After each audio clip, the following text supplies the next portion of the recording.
నమస్తే, welcome to Suman TV. ప్రస్తుతం మనతో పాటు ఉన్నారు యూసీఎస్ ఇన్ఫోటెక్ నుంచి ఉదయ్ గాడిపత్రి గారు. సార్తో మాట్లాడదాం. నమస్తే సార్. నమస్కారం మేడం. ఉదయ్ గారు, నాకు ఒక పెద్ద డౌట్ ఉంది. ఇప్పుడు గవర్నమెంట్ జాబ్స్కి చాలామంది ప్రిపేర్ అవుతూ ఉంటారు.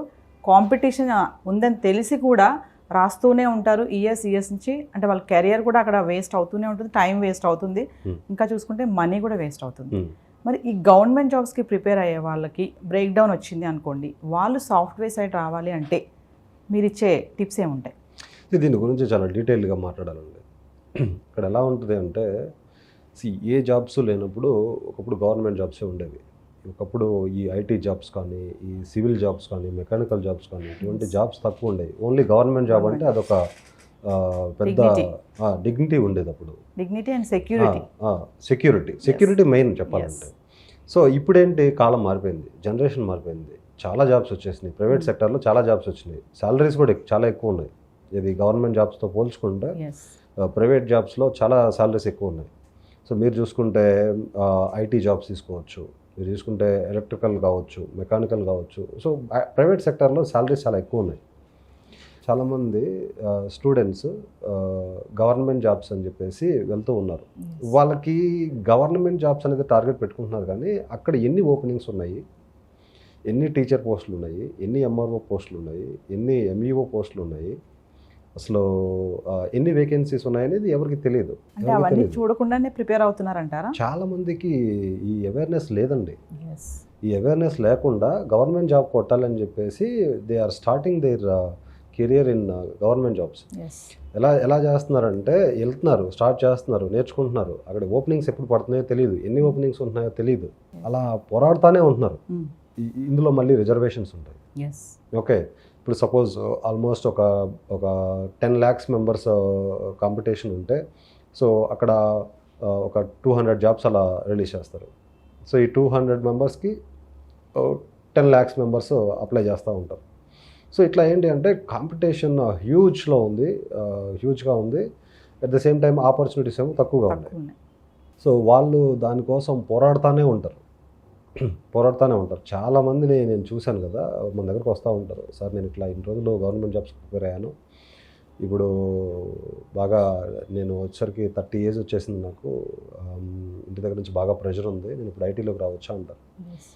You did your best, okay, అట్లా అని చెప్పేసి నువ్వు ఫెయిల్ అయ్యావు కాదు, యూ డిడ్ యువర్ బెస్ట్. కాకపోతే ఏంటంటే అక్కడ ఆపర్చునిటీస్ తక్కువ ఉన్నాయి.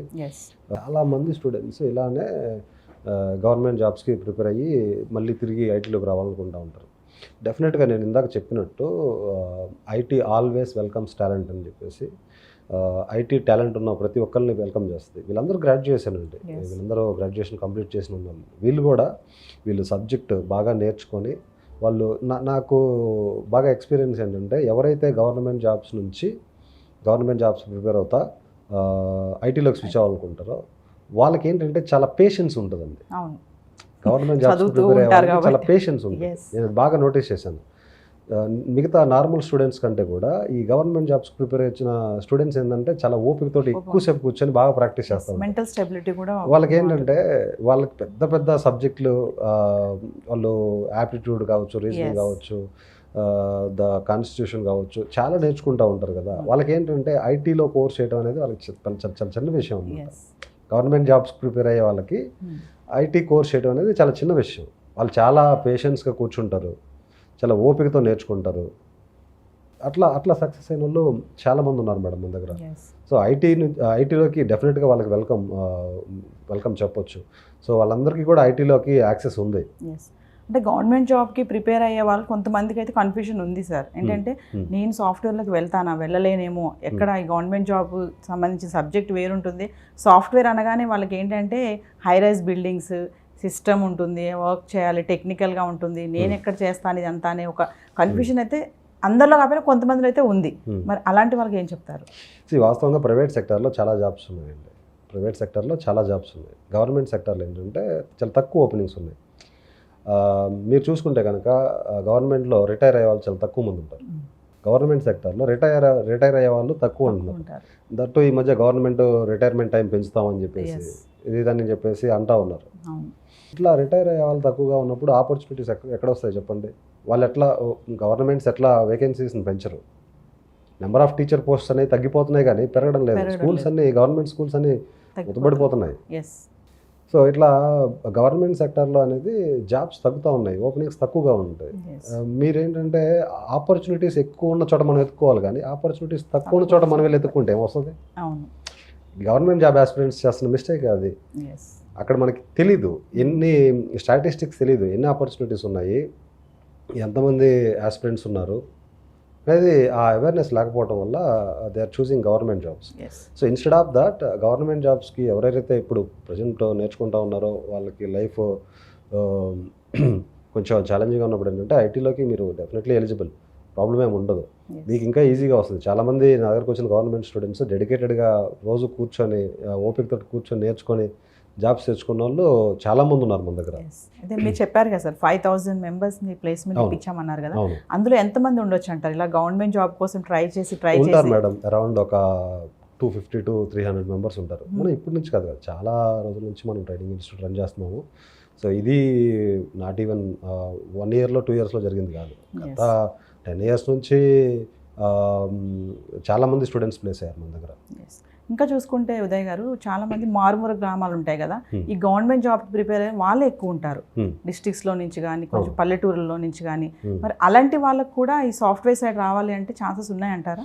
డెఫినెట్గా ఉంటుంది మేడం.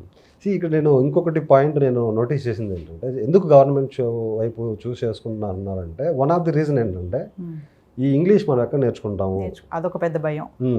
గవర్నమెంట్ జాబ్స్ అయితే తెలుగులో ఉంటాయి కదా, ఇది వన్ ఆఫ్ ద రీజన్ నేను ఐడెంటిఫై చేశాను. ఇది నేను స్టూడెంట్స్తో మాట్లాడేటప్పుడు గవర్నమెంట్ జాబ్స్ ఎందుకు చూస్ చేసుకున్నారంటే, నాకేమో స్కిల్స్ తక్కువ ఉన్నాయండి ఇంగ్లీష్, గవర్నమెంట్ జాబ్స్ అయితే తెలుగులో ఉంటాయి కదా, తెలుగులో రాయొచ్చు కదా, విఆర్ఓనో లేదంటే ఎంఈఓనో ఎంఆర్ఓ అయిపోవచ్చు కదా అనుకొని నేను స్టార్ట్ చేశానండి. అంటే డెఫినెట్గా కమ్యూనికేషన్ స్కిల్స్ పెంచుకోవడానికి కరెక్ట్గా మనము 6 months ఫోకస్ చేస్తే చాలు. దానికి భయపడి గవర్నమెంట్ జాబ్స్కి ర్యాండమ్గా చూస్ చేసుకోవాల్సిన అవసరం లేదు. మీరు చెప్పారు చూసారా, ఈ సినారియోలోనే నేను నోటీస్ చేసింది, చాలామంది Tier 3 cities నుంచి రూరల్ బ్యాక్గ్రౌండ్ నుంచి వచ్చే స్టూడెంట్స్ ఏంటంటే వాళ్ళకి కమ్యూనికేషన్ స్కిల్స్, లాంగ్వేజ్ బ్యారియర్ ఉండటం వల్ల ఇదంతా మనకి ఇంగ్లీష్ రాదు, ఐటీలోకి వెళ్తే మనం సర్వైవ్ అవ్వలేము, ఈ కోడింగ్ ఇవన్నీ మనం చేయలేము, అదే ప్రశాంతంగా తెలుగులో ఉంటుంది, గవర్నమెంట్ జాబ్స్కి ప్రిపేర్ అవ్వచ్చు, గవర్నమెంట్ జాబ్ అయితే సెక్యూర్, ఇలా మైండ్ని వాళ్ళు కన్వర్ట్ చేసుకుంటూ ఉంటారు. సో ఏదేమైనా గవర్నమెంట్ జాబ్కి ప్రిపేర్ అయ్యి అక్కడ జాబ్ రాకపోయినా సాఫ్ట్వేర్ సైడ్ వచ్చే ఛాన్సెస్ చాలానే ఉన్నాయని చెప్తున్నాను. నేను అనేది ఏంటి అంటే, ఆపర్చునిటీస్ ఎక్కువ ఉన్న చోట వెతుక్కోమంటాను నేను, ఆపర్చునిటీస్ తక్కువ ఉన్న చోట వెతుక్కోమని నేను అనలేదు. వీళ్ళకి ఐటీ సెక్టర్లో చాలా జాబ్స్ ఉన్నాయండి, ఐటీ సెక్టర్లో కావచ్చు, ప్రైవేట్ సెక్టర్లో, ఐటీ సెక్టర్ అని కాకుండా ప్రైవేట్ సెక్టర్లో చాలా జాబ్స్ ఉన్నాయి. అంటే ఈ ప్రైవేట్ సెక్టర్లో ఎలా ఉంటుందంటే స్కిల్ బేస్డ్ ఉంటుంది, నీకు టాలెంట్ ఉండాలి. గవర్నమెంట్ సెక్టర్లో ఏంటి, ఒక సర్టెన్ పీరియడ్ ఆఫ్ టైం మనం ప్రాక్టీస్ చేసి బాగా కఠోరమైన తపస్సు చేసి జాబ్ చేసుకుంటే అది సెక్యూర్డ్గా ఉంటుంది. బట్ ద ప్రాబ్లం ఏంటి అంటే, ఈ గవర్నమెంట్ సెక్టార్లో ఆపర్చునిటీస్ ఎన్ని ఉన్నాయనేది చాలామందికి తెలియకపోవడం వల్ల కాంపిటీషన్ ఎక్కువను, ఆపర్చునిటీస్ తక్కువగా ఉన్నాయి. చివరికి ఏంటంటే చాలా లేట్గా రిలీజ్ అవుతూ ఉన్నారు. ఇది రిలీజ్ అవ్వడానికి చాలామంది స్టూడెంట్స్కి ఒక 7-8 సంవత్సరాలు పడుతుంది. సో చివరికి పెళ్లి టైం వచ్చేసరికి రిలీజ్ అవుతున్నారు. అంటే నోటిఫికేషన్ వచ్చిందా, మనం అప్లై చేసామా, రాసామా అన్నట్టు ఉంటున్నారు, కానీ జాబ్ వస్తుందనేది పక్కన పడేస్తున్నారు. సంవత్సరాలు ప్రిపేర్ అవ్వడమే. ఒక గవర్నమెంట్ జాబ్లోకి వెళ్ళిన వ్యక్తి నాకు తెలిసి ఒక 20 yearsకో 30 yearsకో రిటైర్ అవుతారు. ప్రైవేట్ కంపెనీస్లో 1 year లేదంటే 2 years 3 years మ్యాక్సిమం ఒక కంపెనీలో కంటే కూడా ఎక్కువ వర్క్ చేయరు. మీరు ప్రైవేట్ సెక్టర్లో చూసారా, ఒక పర్సన్ ప్రైవేట్ కంపెనీలో జాయిన్ అయితే అతను 1 year or 2 years or 3 years, maximum 3 years ఒక కంపెనీలో వర్క్ చేశారంటే చాలా పెద్ద విషయం అది. చాలా తక్కువ మంది ఒకే కంపెనీలో ఏజెస్గా వర్క్ చేస్తూ ఉంటారు. ఎక్కువగా చాలా తక్కువ మంది ఉంటారు. ఒక 10 సంవత్సరాలు 20 సంవత్సరాలు ఒకే కంపెనీలో వర్క్ చేస్తున్న పర్సన్ చాలా తక్కువ మంది ఉంటారు. నేను చెప్పే పాయింట్ ఏంటంటే, ఇక్కడ ఆపర్చునిటీస్ ఎక్కువ ఉన్న చోట ఎత్తుకోమంటాను, తక్కువ ఉన్న చోట కాదు. గవర్నమెంట్ సెక్టర్లో చాలా తక్కువ ఉన్నాయి. Thank you sir.